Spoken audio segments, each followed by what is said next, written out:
US amadi Iran gi marakta thokliba conflict asibu wari sanaduna yasinnabu proknabu hotnabada US gi President Donald Trump na chathriba thong asi akan mamongdi yaningdeba phungdokladuna Iran gi Foreign Minister Abbas Araghchi na maikei kayatagi akan ba pressure kaya piriklabasu kaidongaida Iran na koknoloi haina akan wafam phungdokare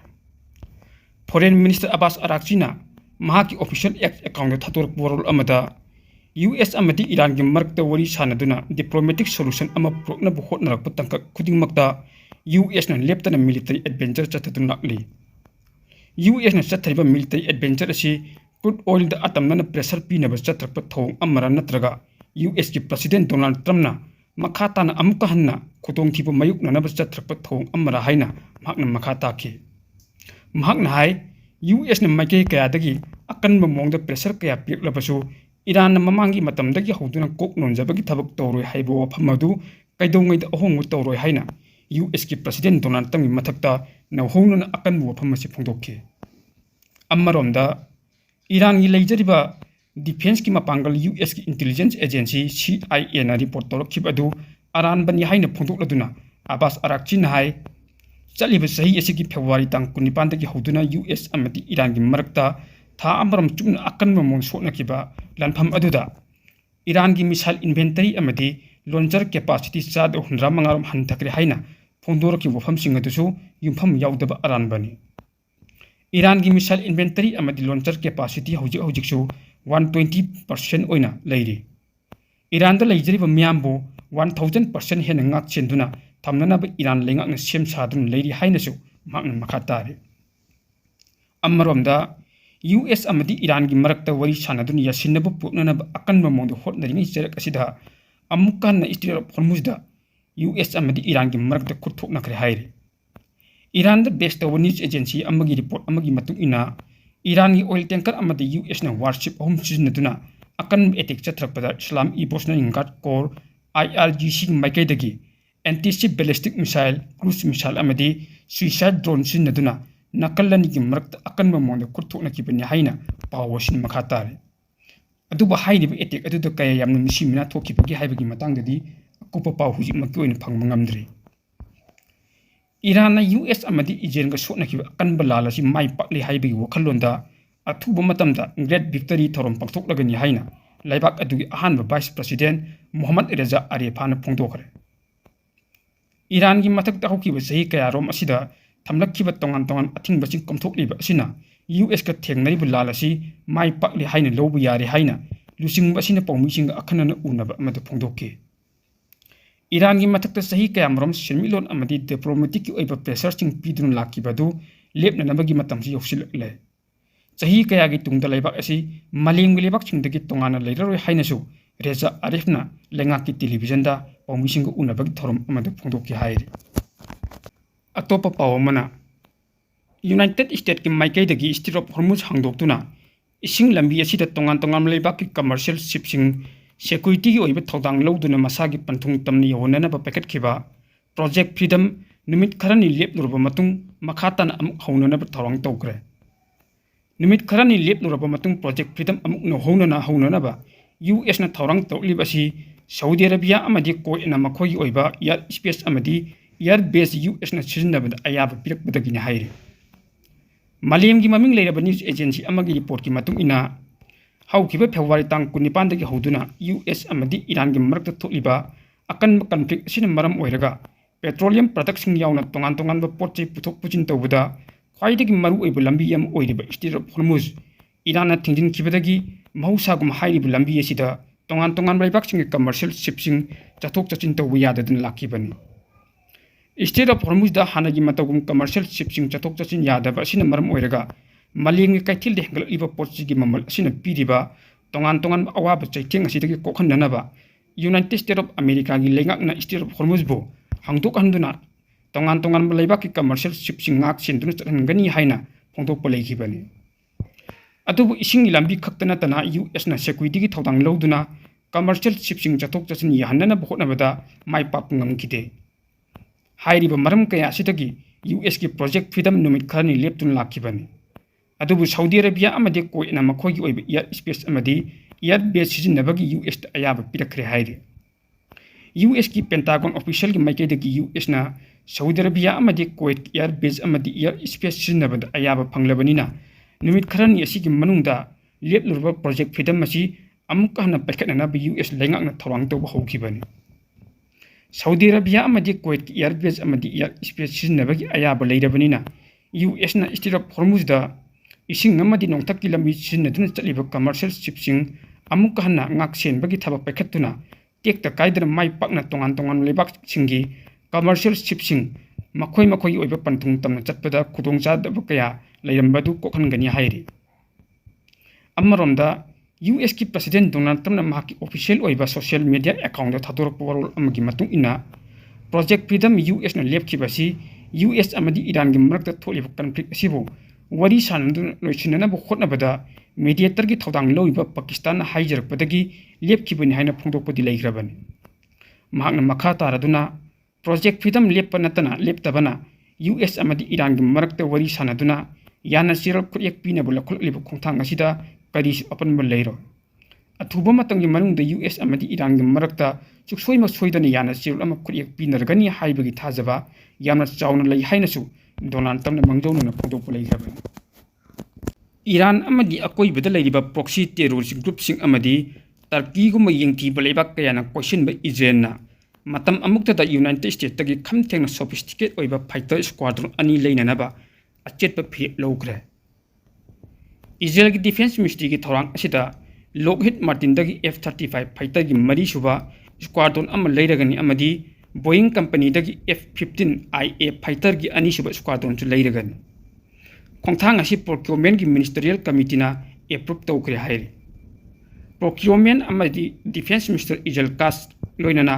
IMO दी director general major general reserve Amir बरमना हाइरिब वफम असी पुखलखिबनि मिनिस्ट्रीना प्रेसता थतोरखि वरोल अमगी मतुंग इना वार plane squadron अनि लेगदरिबसी ILS हाइबदी billion तरागी खुजिंग कया ओइगनि मसिदा इजल एयर फोर्स ता मपुंग फाना fleet integration spare part logistic अमदी अतई तेमंग कया याउगनि स्क्वाड्रन अनि लेगदरिबसी अखनबा ILS बजेट बिलियन चहुंग यंखई की मखादा चही तरा चुपना इजल डिफेंस फोर्स IDF की मपांगल सेमगतनबा प्लानम ओइना प्राइम मिनिस्टर बेंजामिन नेतन्याहू अमदी डिफेंस मिनिस्टर इजल काजना एप्रूव तौखिबा अतुगी मखादा अहान खोंथांग ओइना तौबुनि हाइरि ड्रोन सिंगी थ्रेट थेंगनबा अखनबा प्रोजेक्ट अमसु पैखतनबा प्राइम मिनिस्टर ना मरी लेनब अथॉरिटी दा अकनब ऑर्डर तौखरे मतमदी यामना चंगखिगनी अदुबु अखोइना थबक्ति हौरे हाइना बेंजामिन नेतन्याहूना फोंदोखि F-35 अमदी F-15IA जेट कयामरम लेगदोरिबसी इजल डिफेंस फोर्स पो तुंग कोइना खमथेंग मपांगल पिननबा सीट ऑफ इजराइल हाइबा प्लान की यामना मरुइबा अमनी हाइना डिफेंस मिनिस्टर ना हाइके चथरिबा प्लान असिगी सरकम ओइना हानदगी खमथेंग मपांगल कलिबा इजराइल डिफेंस फोर्स असी मरुइना एयर फोर्स असिदा टेक्नोलॉजी की अचुबो खुमांग चौसिनबा कया अमसु उबा फंगदौरि मखोइद ऑटोनोमस फ्लाइट मपांगल नेक्स्ट जनरेशन डिफेंस सिस्टम सिंग अमदी लांदाबा अमदी ngakthokpada hen space tasu easily military ngamna chatnaba mapanggalsu hairibu khulaising asini pirigani mission asi mafam amada hekta da matam amada hekta IDF na operate tawnabagi khulai tawbungamba matik amadi mapangal yamna lehenanabagi damaktani hainasu ijel kasna makhata na phungtoki hairi atopa pawmana Russia amadi Ukraine na Moscow da pangtokadoriba World War II gi celebration gi mangoinana unilateral oiba mong de ceasefire kaya lokthokna krabasu akan be attack kaya chathakre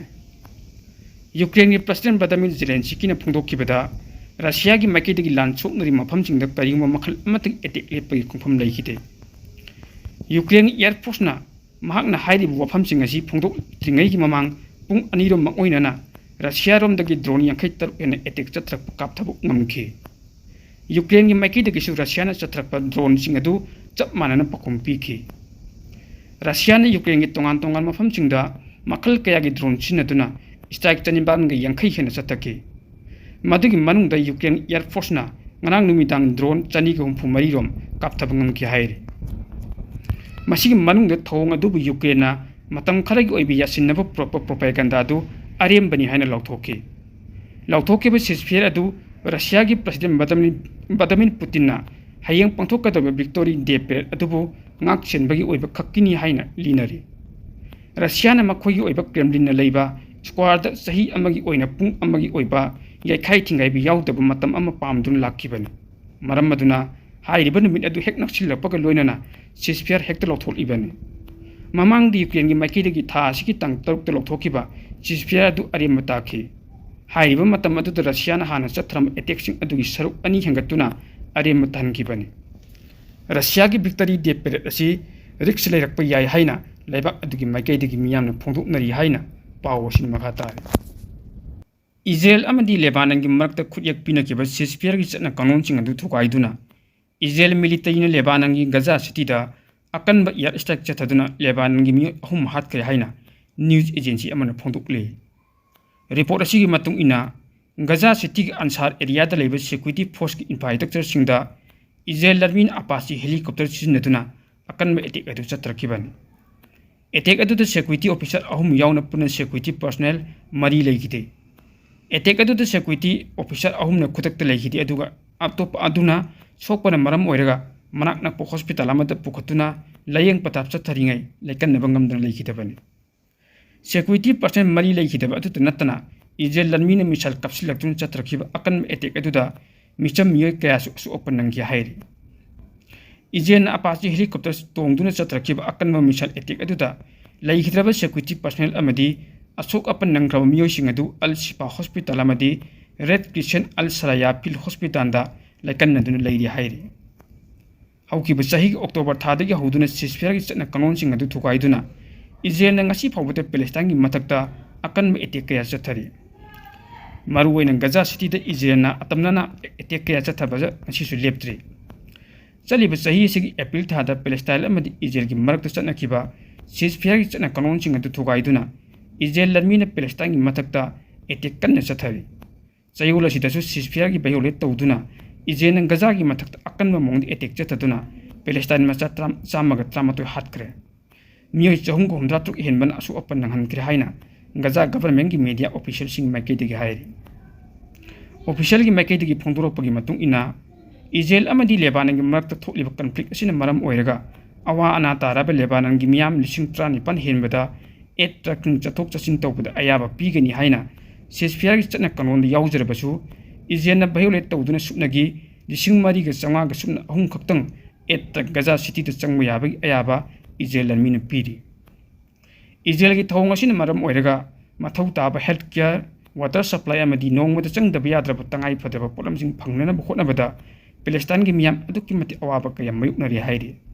amaromda Israel army na Palestine gi mathakta leptan attack chathliba asibu akan ma mongdi yaningdaba phungdoktuna Hamas gi maikaidagi Israel na Palestine chathriba thong asi genocide ki thong ni haina Israel bu chawna maral siri hairi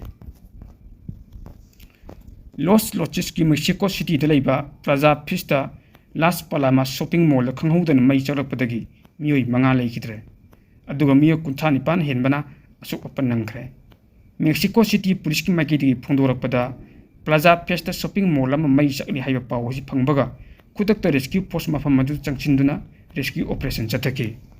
hauji phawbagi oina mahiu lampu adu karidaga horakhibano haibagi matangda chapchana khangma ngamdre Miyamda Khanganjaba ama